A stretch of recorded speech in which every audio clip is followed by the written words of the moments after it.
on your Friday as we go into the weekend. So for today, again, no major impacts. What we're going to be tracking is this quick little system that's going to be sliding across the southeast. For most of us, this is all going to be in the form of rain. So a little bit of a colder rain tonight, and this will again quickly move out of the region by the time we head into your Thursday.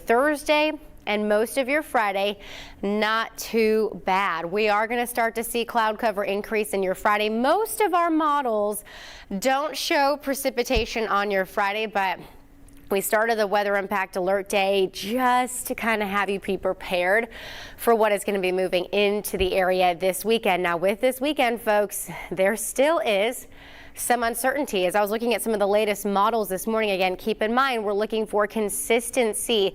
This model shows the potential for perhaps seeing some snow as we head into your Friday, late Friday night and into your Sunday. This is where the concern comes into play.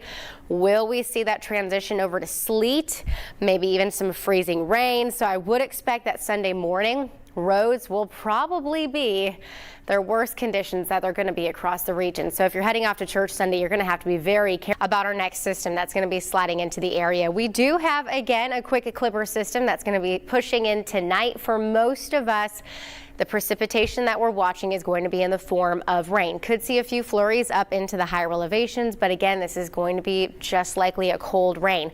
We quiet down as we head into your Thursday, and as we go into your Friday, we are going to be tracking our next system. I know y'all just want to talk about the weekend that is going to be making its way into the region. So let's jump ahead. Let's talk about some of our long-range models. I'm going to be honest. Yesterday, I showed the European model. I'm actually really liking the European model, but I'm showing you our GFS model, which is a different model because this model tends to focus its attention a little bit more on snow, which in this case, snow comparison to like freezing rain or sleet, I think we would rather take snow, a little bit easier to manage.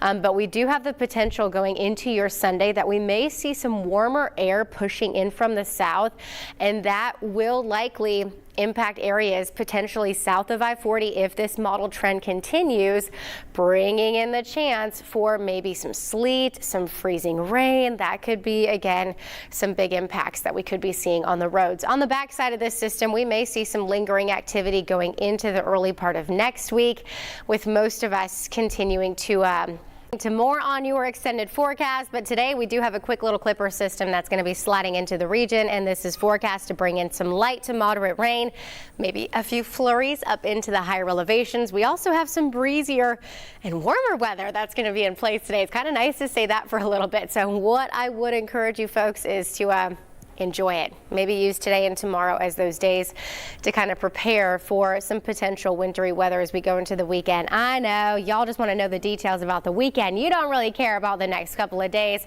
You want to dive into our long range model. So this is one of our long range models. To be honest, this long range model is putting more of an emphasis on snow versus our other model, but I want you to look at all the different types of precipitation that we have in place. You see all of this pink here going into the early hours of your Sunday morning. Both of our models are now consistently showing some warmer air potentially pushing into the valley, and that unfortunately could mean some sleet or some freezing rain, which again, hazardous travel conditions. It would potentially impact snowfall totals, but just gross conditions being out on the roadways, folks. And then we look into early next week, not much of a warming trend, so unfortunately these impacts will stay with us.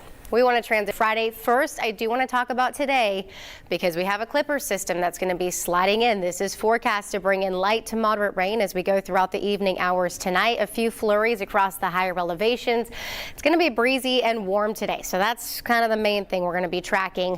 Mostly clear skies will stick around as we head throughout the start of your Thursday. Cloud cover will increase into your Friday. Most of your Friday, as of now, folks, is trending drier. So Friday, we have a weather impact alert day, but that's more so in preparation for what we're going to be seeing this weekend.